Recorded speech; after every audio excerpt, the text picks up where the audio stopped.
First Contact's Price. The merchant vessel, Star Wanderer, glided through the darkness of space, its massive cargo holds filled with precious minerals from the outer colonies.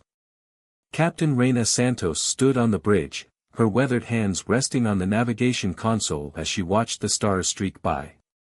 Humanity had maintained its peaceful trading empire for over 3 centuries, becoming the galaxy's premier merchants while keeping their military past buried in history.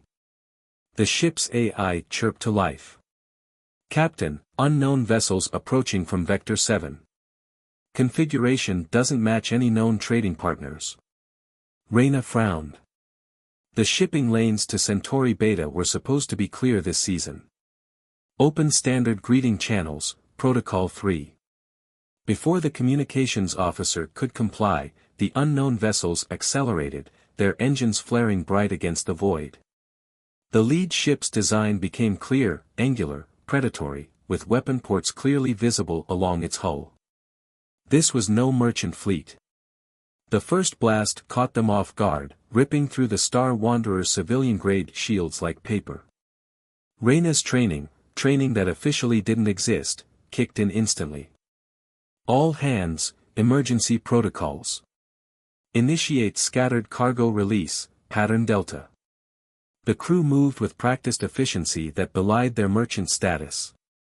As containers of valuable ore spilled into space, creating a debris field between them and their attackers, Reina activated a hidden console beneath her command station.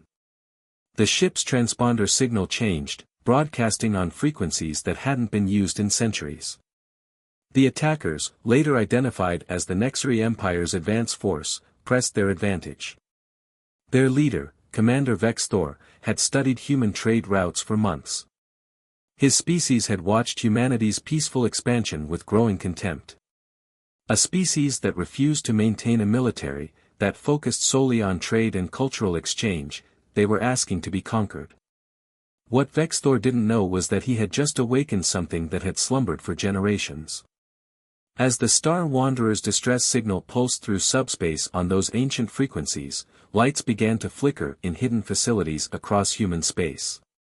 In underground bunkers on Earth, in asteroid bases thought abandoned, in orbital platforms disguised as communication relays, systems that hadn't been activated since the last war began to power up.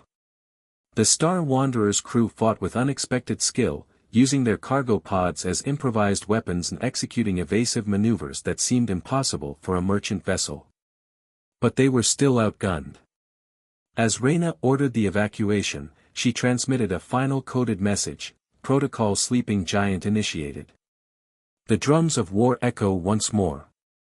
The Nexari celebrated their victory, but their triumph would be short-lived. In the ship's final moments, as escape pods streaked away from the burning vessel, the Star Wanderer's engines overloaded in a pattern that no civilian reactor would produce. The explosion took out 2 Nexari ships and damaged 3 others. In the aftermath, as rescue ships collected the survivors, no one noticed the small data probe that had launched during the battle's chaos. It carried detailed scans of the Nexari ships, their weapons, and their tactics, streaking toward Earth at speeds that shouldn't have been possible for civilian technology. On Earth, in a facility deep beneath the Mariana Trench, Admiral James Chen reviewed the incoming data with growing concern. The facility hadn't been used since the signing of the peace accords, but it had been maintained in secret, passed down through generations of specially chosen guardians. As he studied the attack patterns, he knew that humanity's long peace was about to end. "Begin awakening procedures," he ordered, his voice echoing in the cavernous command center. "And may whatever gods exist have mercy on those who forced us to wake the giant." The message spread through hidden channels across human space: the giant stirs from its slumber. It was time for humanity to remember what it had chosen to forget, not just how to fight, but why they had chosen peace in the first place. The price of that remembrance would reshape the galaxy forever. In corporate boardrooms and hidden bunkers, in orbital habitats and underground cities, humans began to access sealed archives and reactivate mothballed systems. The peaceful traders were about to remind the galaxy why their ancestors had been feared warriors, and why they had chosen to walk away from war in the first place. The sleeping giant was awakening, and the galaxy would never be the same. Echoes of the past. Let me know if you'd like to see any adjustments to the story's direction. Part 2, Echoes of the Past. Deep within the lunar archives, historian Zara Patel's fingers trembled as she accessed files that hadn't been opened in generations. The attack on the Star Wanderer had triggered automated protocols, unsealing historical records that most humans didn't even know existed. The holographic display flickered to life, showing footage from humanity's last great conflict. Ships that could tear planets apart, weapons that could rewrite the laws of physics, and tactics that had made even the most hardened warriors retreat in terror. But more importantly, it showed why humanity had chosen to lock it all away. Director Patel, you need to see this, her assistant Thomas Reeves called from across the vast archive chamber. He stood before a massive vault door that had silently swung open for the first time in centuries. Inside, row upon row of data crystals gleamed with an inner light, each containing battle plans and weapons schematics that had been deliberately forgotten. The Nexari attack fleet, emboldened by their success against the Star Wanderer, pushed deeper into human space. Commander Vexthor led his ships toward the colony of New Eden, expecting another easy victory against defenseless merchants. His tactical officer, Krau, noticed something odd about the colony's sensor readings but dismissed them as atmospheric interference. In orbit above New Eden, Administrator Lyra Nakamura received the emergency broadcasts from Earth. Her hands moved across her console, inputting codes passed down through her family for generations. Beneath the colony's agricultural domes, massive doors began to slide open, revealing weapon systems that had been maintaining silent vigil for centuries. The first sign that something was wrong came when Vexthor's advanced scouts disappeared without a trace. Then long-range sensors detected energy signatures that shouldn't have existed in a farming colony. Before the Nexari commander could process this information, the seemingly peaceful human settlement transformed. Defense platforms emerged from hidden silos, their ancient weapons powered by technology the Nexari had never encountered. The colony's peaceful facade dissolved, revealing a fortress that had been hiding in plain sight for hundreds of years. Meanwhile, in the Vega sector, Trade Commissioner Jackson Rodriguez received his own activation codes. The massive trading fleet under his command began to change. Cargo pods detached, revealing weapon mounts that had been disguised as loading mechanisms.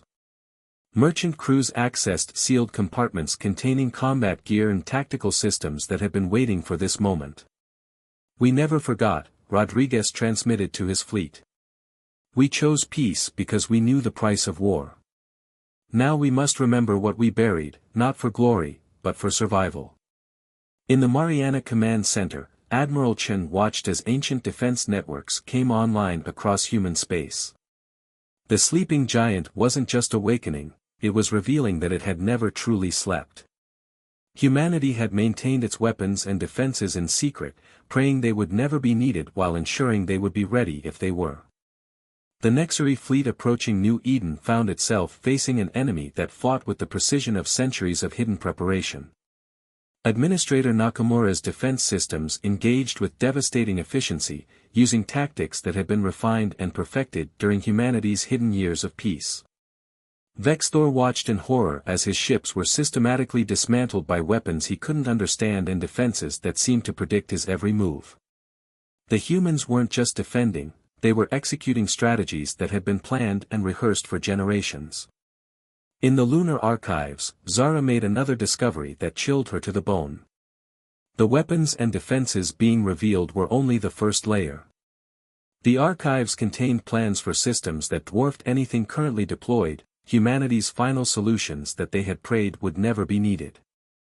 As reports of the battle at New Eden spread through human space, more hidden facilities began to activate. Each peaceful colony, every trading post, all the seemingly defenseless human settlements revealed their hidden strength. The sleeping giant hadn't just been dormant, it had been preparing. The galaxy was about to learn why humanity had chosen peace, and why disturbing that peace was the greatest mistake any species could make. The echoes of humanity's past were about to become the thunder of its present, and the price of awakening the giant would reshape the cosmos forever. Breaking point. The Nexari High Command received Commander Vex Thor's distress signal with disbelief. The supposedly defenseless human colony had decimated their attack fleet, leaving only scattered debris and unanswered questions. In their orbital palace above Nexar Prime, the Council of Seven gathered for an emergency session. First Speaker Malix paced before the ancient crystal windows, his scaled skin reflecting the light of their binary suns. These humans have deceived us all. Their peaceful facade concealed weapons that rival our greatest arsenals. He turned to face his fellow council members. We must respond with overwhelming force. Across human space, merchant vessels continued their transformations. The trading ship Dawn Seeker, under Captain Dante Rivera's command, shed its civilian identity like an old skin. Hidden weapon ports opened along its hull, and crew members who had posed as simple traders took up battle stations with practiced efficiency. In the Mariana Command Center, Admiral Chen received troubling reports. The Nexari weren't retreating, they were massing for a major offensive. Long-range sensors detected their fleet gathering at rally points across the sector. But more worrying was the nature of their weapons, planet killers and stellar disruptors, the kind of weapons that targeted civilian populations. They still don't understand, Chen muttered, reviewing the intelligence. They think this is about conquest. The Nexari launched their counterattack with devastating force. Their fleet struck not at military targets, which they still couldn't properly identify, but at civilian populations. The colony world of Haven felt their wrath first. Orbital bombardment turned its peaceful cities to ash, and millions of civilians faced death in the burning ruins. The response from humanity was not what the Nexari expected. Trade Commissioner Rodriguez's voice shook with controlled fury as he broadcast across all frequencies, Haven has fallen. Protocol Omega is now in effect. May whatever gods they worship have mercy on their souls, for we will not. Across human space, hidden installations began to activate their final protocols. Ships emerged from dimensional pockets where they had been stored for centuries. Weapons that bent reality itself were brought online. The sleeping giant wasn't just awake, it was angry. The Nexari fleet that destroyed Haven found itself surrounded by ships that appeared from nowhere, commanded by merchants who moved with the precision of veteran warriors. The human vessels didn't just fight, they executed battle plans that had been refined over centuries of secret preparation. In the asteroid belt of the Procyon system, Director Patel made a final discovery in the lunar archives. The weapons and defensive systems revealed so far were just the beginning. Humanity had hidden its true strength so deeply that even most humans didn't know it existed.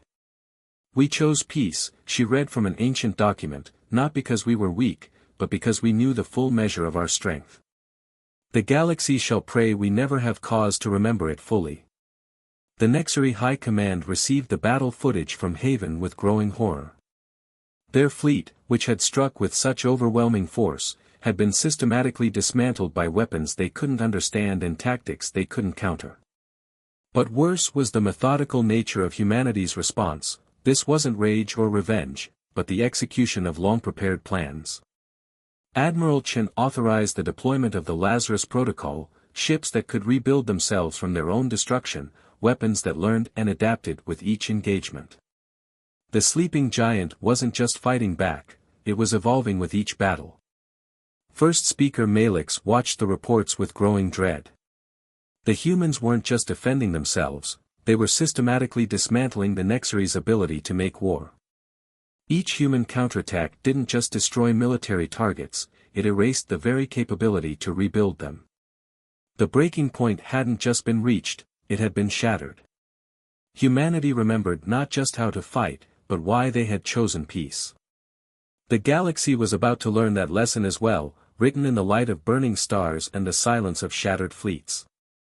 Rising thunder. The galactic community watched in stunned silence as humanity's response unfolded across the stars. Like a perfectly choreographed dance of destruction, trading outposts transformed into military strongholds, and merchant captains revealed themselves as tactical masterminds. At the heart of coordinated operations, Director Nadia Volkov activated the quantum nexus beneath Europa's ice. Ancient computers hummed to life, connecting humanity's hidden military network for the first time in centuries. The peaceful traders who had plied the space lanes were revealing themselves to be the galaxy's most formidable warriors. "Initiate Operation Stormbreak," Volkov commanded, her voice steady despite the weight of history in her words. Across human space, dormant defense systems awakened in perfect synchronization. The Nexary's advance fleets found themselves caught in a web of coordinated strikes that seemed to anticipate their every move. Commander Vexthor, now fighting a desperate defensive action in the Orion sector, watched in horror as human ships performed maneuvers that defied known physics. "They're not just fighting back," he reported to the High Command, "they're rewriting the rules of warfare itself." The human response was methodical, precise, and terrifying in its efficiency. Trade Commissioner Rodriguez's fleet, now revealed as the 7th Hidden Armada, executed a series of jumps that trapped Nexary forces between overlapping fields of fire. Ships that had once carried grain and minerals now deployed weapons that could tear holes in reality. In the Mariana Command Center, Admiral Chen received confirmation of another successful operation. The Nexary's primary shipyards in the Carina Nebula had been neutralized, not destroyed, but rendered technologically inert by weapons that selectively erased advanced technology. The Nexary High Command finally began to understand their fatal error. First Speaker Malix, watching his empire's military might crumble before an enemy they had dismissed as weak, realized too late the true nature of humanity's power. They hadn't abandoned their military might, they had refined it to an art form during centuries of peace. On the colony world of Artemis, Governor Shin deployed the planet's hidden defenses. The peaceful agricultural world revealed itself to be a fortress that had been hiding in plain sight for generations. As Nexary ships approached, they found themselves facing weapons that had been perfected through centuries of secret development. The response was coordinated across all of human space. Each sector, each colony, each seemingly defenseless outpost revealed layers of defenses that had been maintained in absolute secrecy. The sleeping giant wasn't just awake, it was showing that it had never truly slept. Captain Rivera's Dawn Seeker, now leading a battle group of transformed merchant vessels, executed precision strikes against Nexary supply lines. The ships moved with a coordination that spoke of years of hidden training, their crews switching seamlessly between their merchant and warrior roles. In the lunar archives, Director Patel uncovered the final pieces of humanity's military history. The weapons being revealed now were just the surface. Humanity had developed defenses that could render entire sectors of space impenetrable, but had chosen to keep them hidden, hoping they would never be needed. The Nexary war machine, which had struck with such confidence, found itself being systematically dismantled. Each human counterattack didn't just defeat enemy forces, it eliminated their ability to continue fighting. The sleeping giant was showing that it remembered not just how to fight, but how to end wars permanently. As reports of another successful operation reached the Mariana Command Center, Admiral Chen prepared to authorize the final phase. The galaxy was about to witness why humanity had chosen peace, not out of weakness, but because they understood the full measure of their strength. The rising thunder of humanity's response was building toward a crescendo that would reshape the galaxy's understanding of power, peace, and the price of awakening a giant that had chosen to slumber. The giant awakens. First Speaker Malix stood before the shattered windows of the Nexary High Command, watching as human ships appeared in their home system. Not with the violent flash of normal space transitions, but simply fading into existence as if they had always been there. The sleeping giant hadn't just awakened, it had revealed mastery over space and time itself. Admiral Chen initiated the final protocol from the Mariana Command Center. Operation Daybreak is now active, he announced across the quantum network. Show them why we chose peace. The human fleet surrounding Nexar Prime didn't open fire. Instead, thousands of ships activated technologies that had been hidden for centuries. Reality itself seemed to ripple as weapons beyond comprehension came online. Not to destroy, but to demonstrate the full scope of humanity's power. Director Volkov's quantum systems reached out across space, systematically disabling every piece of advanced military technology in Nexary space. Ships hung powerless, weapon platforms went dark, and defensive systems failed. The message was clear: humanity could have destroyed them at any time.